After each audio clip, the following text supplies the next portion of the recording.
My name is Ben Burgis. I'm the author of Give Them an Argument, Logic for the Left, and one of the co-authors of Myth and Mayhem, a leftist critique of Jordan Peterson.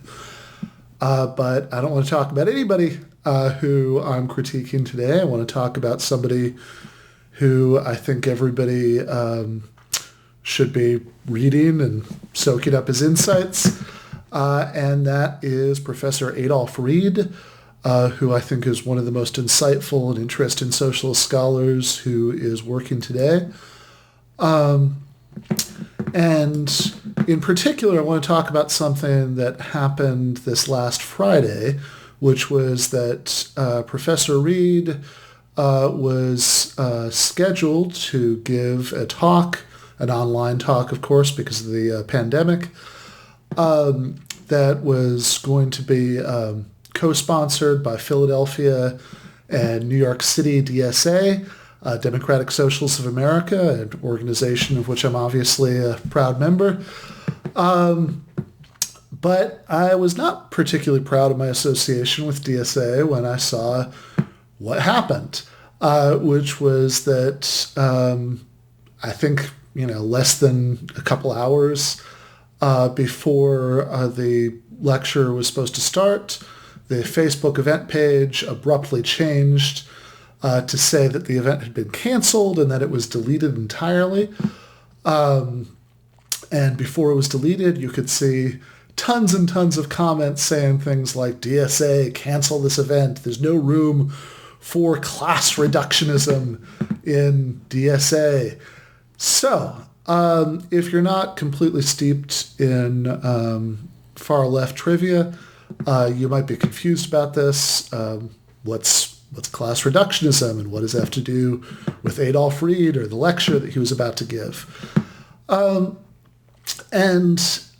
the answer to what is class reductionism is that it's almost always a caricature of the positions of people who are accused of being class reductionists.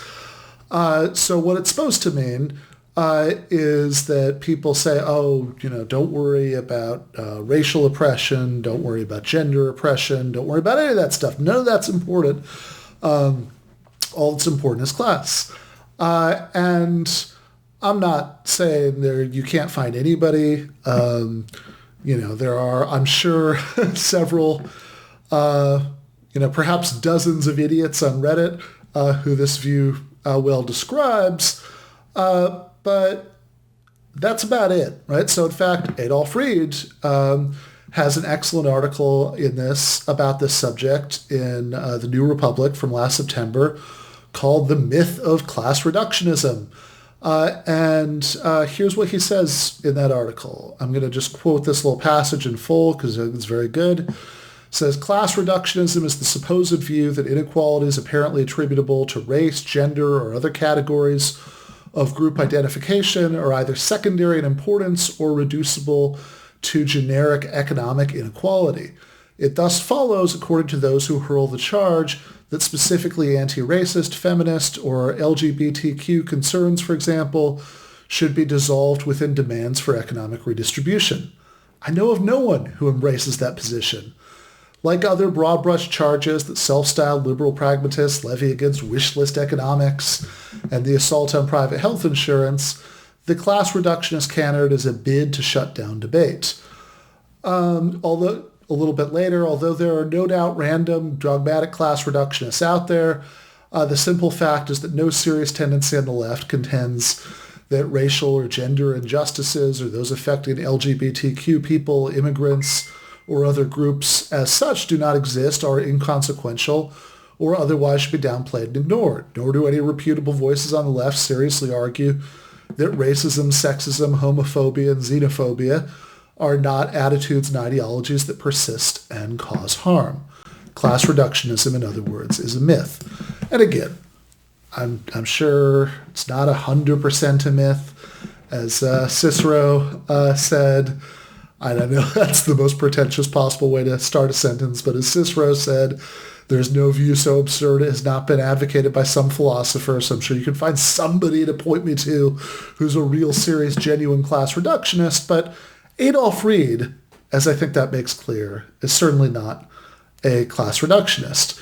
So why were people accusing him of this? Well, part of it has to do with a larger strategic difference between how the sorts of demands that Reed thinks that the left should focus on and try to reach out to people with versus, what some other people think.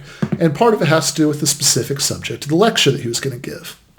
So this lecture was about the COVID pandemic and racial disparity ideology. So if you want to know what that means, you can find. So this is Adolph Reed, Disparity Ideology, Coronavirus, and the Danger of the Return of Racial Medicine, where he's talking about a couple of related things. One of them is the emphasis. The overarching subject is the way that a lot of liberal or even leftist, social democratic politicians have been really emphasizing the racial disparities in COVID deaths, that, black people, brown people are vastly more likely to die of COVID than white people. And that's true and important. But Reed is, of course, not denying that it's true or important or disturbing. Reed has been spending his entire life as a critic of racism and capitalism. So obviously he's not going to say that. What he is saying is that front-loading the racial disparity per se and not really talking about the mechanism is dangerous, he thinks, for a couple of reasons. One is that it might give people the impression that this is some sort of, there's some sort of genetic explanation for these disparities, which of course would be, that's what he means when he talks about the return of racial medicine. And of course his point there is that since race is silly made up bullshit, that it's not a meaningful natural genetic category, it's a social construction, then so we want to look elsewhere for the cause of these disparities. Well, what's the cause of these disparities? The cause of these disparities, as he points out, is very simple, right? That certainly, there might be other exacerbating factors that cause the disparities, but the overwhelming factor is that due to the horrifying racial history of the United States, black and brown people are more likely to live in poverty than white people. And this statistical fact in turn drives the ones about COVID deaths, because there are all sorts of ways in which living in poverty makes you more likely to be vulnerable to this, ranging from you don't have the kind of job where you can work from home to healthcare access, to, etc. Right?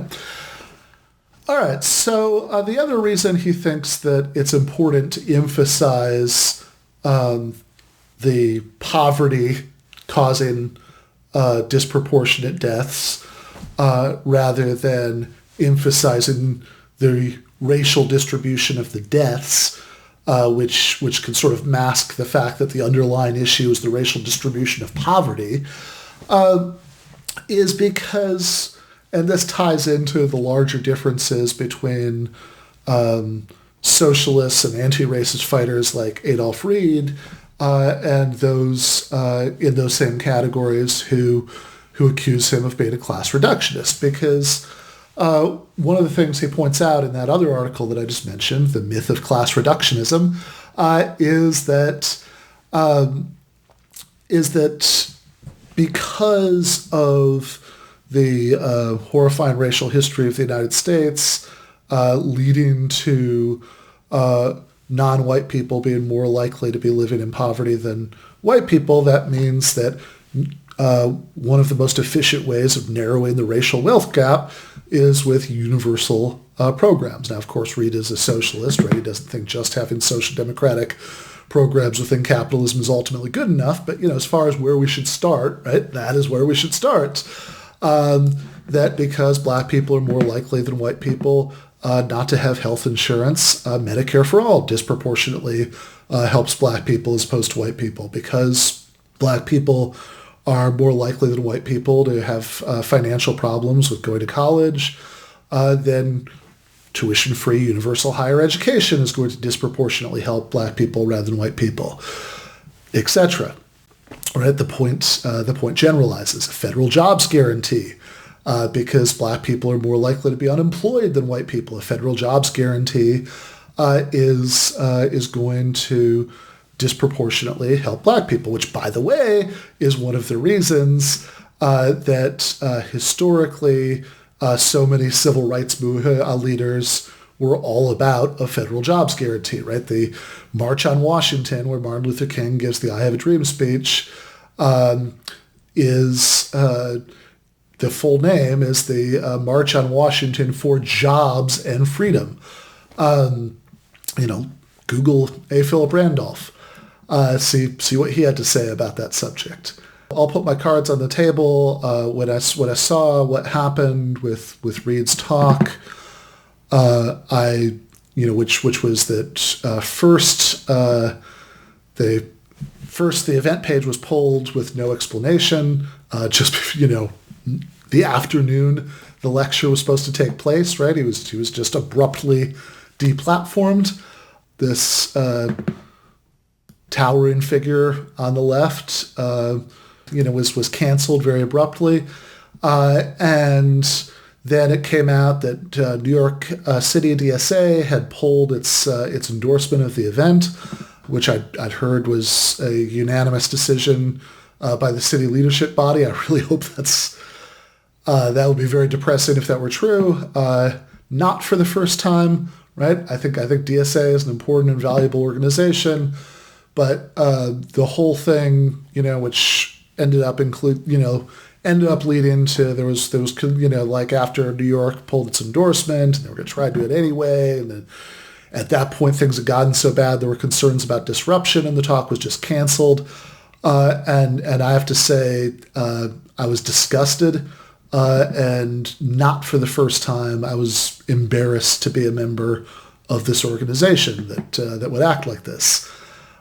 This is very not good. And the last thing I want to tie in here is, of course, the larger context of all of this, and part of why these issues are so fraught right now has to do with the nationwide civil unrest caused by the despicable police murder of George Floyd, and in general frustrations that set off about the fact that we've had a long series of police murders, forever, but we've had a long series of high-profiled police murders that have been in many cases caught on video in recent years, and even after everything that happened with the rise of Black Lives Matter, with the unrest in Ferguson, etc., the problem seems in many ways no closer than ever to being solved. And so I think there's a real question that the left needs to grapple with here, because about, okay, what would a solution look like, or what would maybe multiple partial solutions look like, and what would the most effective strategy be for getting there? So I think a couple of solutions that are partial solutions that would help a lot. One is police democratization. So you go back to some of the proposals that the Black Panther Party was making in the 60s and 70s about having like neighborhood councils be given the authority to hire and fire police officers in those neighborhoods. I think that's a great idea. It's a harder lift in some ways than the second one, but I think it's an important one to pursue. And the other, obviously also a very hard lift, but at least a simpler demand is one that's been getting a lot of play lately, which has been to defund police departments. In other words, a lot of the kinds of police reforms that have been proposed, or especially the ones that have been actually enacted, that have to do with things like diversity trainings and stuff like that, have been a big flop in terms of the overall incidence of police brutality and murder. And so if it seems like if we're going to have these ridiculous, lavishly funded, increasingly militarized, bold police departments protected by all these layers of bureaucracy, et cetera, then this is going to keep happening, right? There are some people on the left who talk about abolishing the police. The problem is that even for people who start out very sympathetic to the goal, most ordinary working class people who aren't that political, and I mean ordinary working class people of all races, are going to be very skeptical of this. They're going to have a lot of follow-up questions about what would exist in its place, etc. Maybe there are good answers to those questions. I'm open to that, but given that even in an advanced socialist society, where poverty had long since been eliminated and, the vast majority of street crime has gone with it, it's unrealistic to think we'd completely eliminate interpersonal crime and violence. So again, if you want to say, we just have nothing, no institutional thing doing the policing, then that's going to sound very unrealistic and very utopian. If you say, we would still have something, but it wouldn't be the police as we know it. That's a phrase a lot of people on the far left like to use, as we know it. Then there's an obvious say, okay, well, as we know it is kind of a hand-wavy cheat phrase, right? What specifically would be the difference between this institution and that institution? And again, I think these are questions there might be good answers to. I think that, I think there are people working to answers to these questions, but I think certainly for the short term, a better slogan, and this isn't me saying, people need to stop saying this and start saying this. This is me praising a shift that's already happened to a great extent, because in 2017, I was hearing a lot of abolish police stuff. I haven't been hearing much of it lately, but I've probably thousands of times in the last week seen the phrase defund the police, and I think that's much better because the idea that you can just take away most of the money from police departments, not necessarily all of it, but most of it, so they just would not be able to have as big a jackboot to stomp with, we could still have enforcement of the most important crimes, but they would have to cut out most of what they currently do, I think it's a much easier lift as far as getting a mass majority coalition on board with it. As far as what it would take, I think there's an electoral component there, but I think there's also a mass direct action component to what that would take. I'm very encouraged by some of what I've seen in Minneapolis about bus drivers, unions, and other organized labor in Minneapolis. These workers refusing to participate in the police crackdown, bus drivers refusing to transport arrested protesters to jail, for example.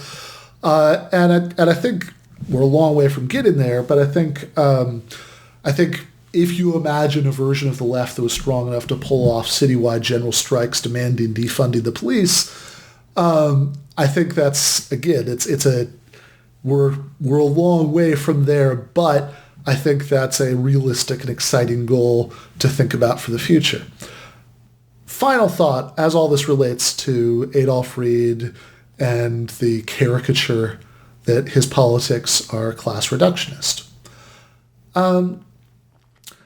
There's also, you could make a very similar point to what he's saying about poverty and COVID, about police violence, that of course some police violence towards black people, there's conscious and even unconscious, both racial bias that's playing a role, but also a lot of the reason for the disproportionality tends to be that a lot of what the police do is cracking down on poor neighborhoods, and again, racial inequality historically manifests itself into economic inequality, And there's also an important point here, right? Just like Reed's saying, okay, well, when it comes to these deaths that are due to poverty, we're going to be able to assemble a broader majority coalition if what we front load, what to focus on, without saying it's the only problem, is the poverty per se, right? And I think there's a similar argument that you can make here, that in fact we can acknowledge, we can walk and chew bubblegum with this, right? We can do both. We can acknowledge that, of course, there's an obvious and extraordinarily disturbing dimension of racism to the police brutality and police murder problem in the United States. That's overwhelmingly clear statistically. Black people are vastly disproportionately more likely than white people to be the victims of police violence. And again, I don't think that's all because of the distribution of poverty, although that's a lot of it. I think it is also racial bias. But the racial dimension isn't the only dimension, and the larger problem of the grotesque imbalance of power between increasingly militarized police departments and ordinary working class people is one that can and should be fought on a broader train too. That while acknowledging the racial dimension as part of our analysis, framing it in exclusively racial terms, while oftentimes being what feels like the most direct expression of solidarity, can also be incredibly counterproductive because Black people are disproportionately more likely to be victims of police violence, but the vast majority of people murdered by police are still white people, because even though it's disproportionate, right, given the overall population figures, etc., right? So the point is that by framing it as an exclusively racial issue, you're reinforcing the idea that, if somebody, if a working class person is white, they just don't need to worry about this, right? That this isn't a problem that might affect them. And the last thing you want to do while trying to assemble the broadest, most numerous, and hence most effective coalition to fight against state repression is to tell the majority of the population, don't worry about it, it's not your problem. And again, all of that, none of that, not a single part of that is about minimizing the importance of racism, the horrifying racial history of the United States, or ongoing racial bias or racial oppression. None of that. It is, however, about doing what, is always what I value so much when I read Professor Reed's writings and, watch him, being interviewed on the Michael Brooks show and elsewhere, which is that he's thought much more deeply about the strategic dimensions of how it is that we push back against these interlinked economic and racial systems of oppression, because it's easy to morally condemn things. It's so easy, in fact, that lots of centrist Democrats have been putting the right words in the right order about some of this stuff. They're not going to do anything. But it's much harder and much more important to think about how we're actually going to beat these assholes. So do not join the idiots saying that anybody like Adolph Reed trying to think strategically is the enemy. They're a class reductionist. They might as well be a right-winger. Read, think about what he's saying, and try to be part of an effort to build a better, smarter, and more strategic left. Thanks for watching this Zer0 Books video. If you enjoyed it, subscribe to this channel and click on the notifications bell so that you'll be alerted whenever we release a new video. You should also consider supporting us on Patreon. Our patrons get access to our Inside Zer0 Books podcast every week and can get access to the Zer0 Books book club and help us to continue making online content from the left.